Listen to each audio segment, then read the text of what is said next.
ચલો આજે 2 અંકની દસકાવાળી બાદબાકી શું કરવાનું છે? હવે જેવી રીતના આપણા બધી વાળા સરવાળા કર્યા એ રીતના જ યાદ રાખવાનું છે. આપણા અત્યારે 2 અંક જ આવે તમારા. ત્રીજામાં જશો તો 3 અંક આવશે. હવે એમાં પણ દશક અને એકમ 2 હોય. 2 અંક હોય એટલે દશક અને એકમ 2 હોય. એમાં પણ બરાબર યાદ રાખવાનું. આપણે એકમની બાજુથી સ્ટાર્ટ કરવાનું. હવે આપણને કેવી રીતના ખબર પડે કે આ બાદબાકીના દાખલામાં દસકો લેવાનો છે? તો જ્યારે યાદ રાખવાનું કે ઉપરની સંખ્યા હોય એકમના ખાનામાં ઉપરની સંખ્યા નાની અને નીચેની સંખ્યા મોટી હોય. અત્યારે તમારે 2 અંકની છે એટલા માટે ધીરે ધીરે તમે 3 અંકની 4 અંકની કરશો તમને ખબર પડશે. પણ અત્યારે આપણે 2 અંકની શીખવાની છે એટલે તમે જ્યારે બાદબાકી સ્ટાર્ટ કરો, આપણે સરવાળો કે બાદબાકી જ્યારે શરૂઆત કરીએ ત્યારે હંમેશા એકમથી ચાલુ કરવાનું. કે ચાલુ કરવાનો એકમ. હવે આપણે બાદબાકી કરવાની છે તો ઉપરની સંખ્યામાંથી નીચેની સંખ્યા બાદ કરવાની. શું કરવાનું છે? એટલે કે ઓછા કરવાના છે, ભેગા કરવાના નથી. તો આપણે એકડો છે એનું આપણે 1 બિંદુ કરી. એકડાનું એક જ બિંદુ થશે. હવે નીચે કેટલા છે? 7. તો 7 મીંડા કરવાના નથી. પણ એ આ સાકડો છે ને એ એકડાને કહે છે તું મને 7 આપ. એને 7 જોઈએ છે બાદ કરવા માટે, ઓછા કરવા માટે. કેટલા જોઈએ છે?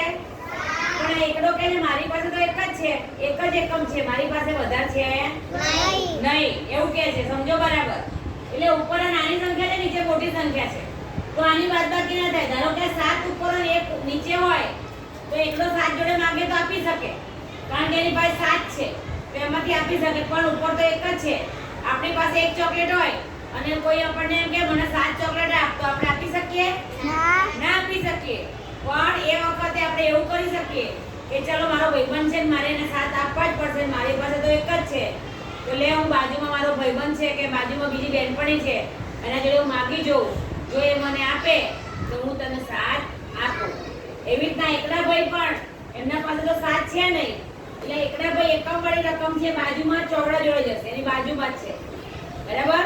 એ ચોકડા ભાઈ એ દશકના ખાના છે. કેટલા છે? દશક. એટલે 4 દશક એટલે કેટલા થાય? 4 દશક એટલે 40. એટલે એની પાસે 40 છે. કેટલા છે? 40. અને આને તો એક જ છે તો 40 તો બહુ બધા કહેવાય. તો આપી શકે ને? બાજુમાં હોય તો આપી શકે. તો એકડા ભાઈ ચોકડાને કહે છે ભાઈ મારી જોડે મારા સાકરાને આપવાના છે તો તું મને આપીશ? 40 કે હા હું આપીશ, કેમ નહીં આપું, દશક વાળો ચોકડો છે હું આપીશ તમને. પણ એવું યાદ રાખવાનું કે હંમેશા એક જ દસકો આપે. એને કીધું મારી પાસે છે 40 તો હું તને 40 નહીં આપું. મારા નિયમ પ્રમાણે એક જ દસકો અપાય. કેટલો અપાય? એક દસકો એટલે કેટલા થાય? 10. કેટલા થાય? 10. એક દસકો એટલે કે હું તને એક દસકો આપીશ. તો એટલો કે કઈ વાંધો નહીં, મારે તો એક જ દસકો ચાલશે. એટલે ચોકડા ભાઈ છે એ કેટલા આપશે? એક દસકો. એટલે ચોકડામાંથી એક ઓછા થાય તો કેટલા થાય? 30. ચોકડામાંથી એક ઓછા થાય તો 3.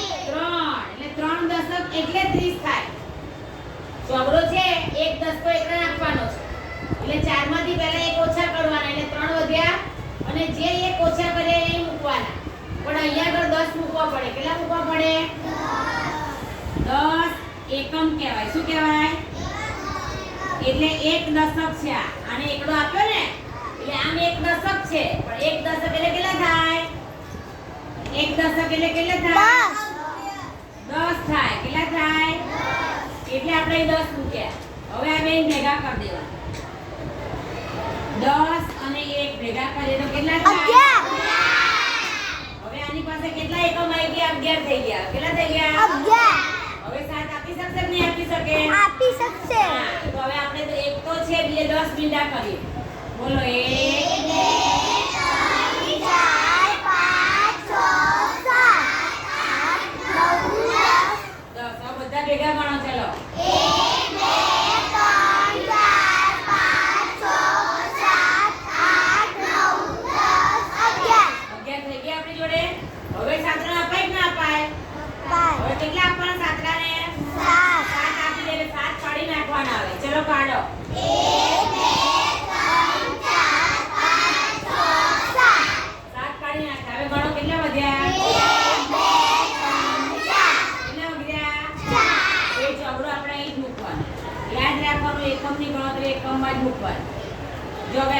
પતી ગયું. બરાબર ધ્યાન રાખો. સાતરાભાઈ એકડાભાઈ જોડે લેવા ગયા પણ એકડાભાઈ જોડે હતા નહીં એટલે એકડાભાઈ ચોગડાભાઈ જોડે આયા કે ભાઈ મને આપો. તો ચોગડાભાઈ કે હું આપું પણ એક દસકો આપું. કેટલું આપું?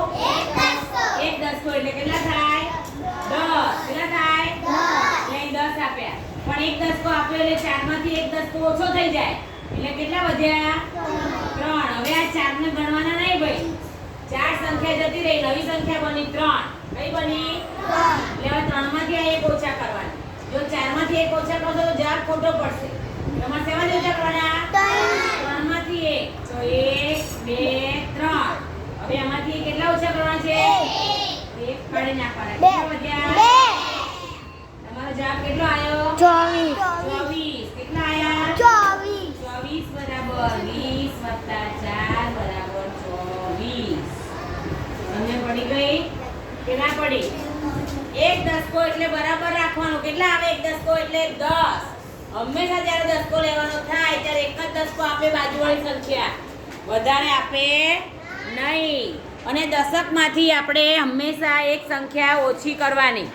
બરાબર ધ્યાન રાખજો. આ દાખલો બધાએ આવી રીતના વારંવાર ગણતરી કરીને તૈયાર કરવાનો છે.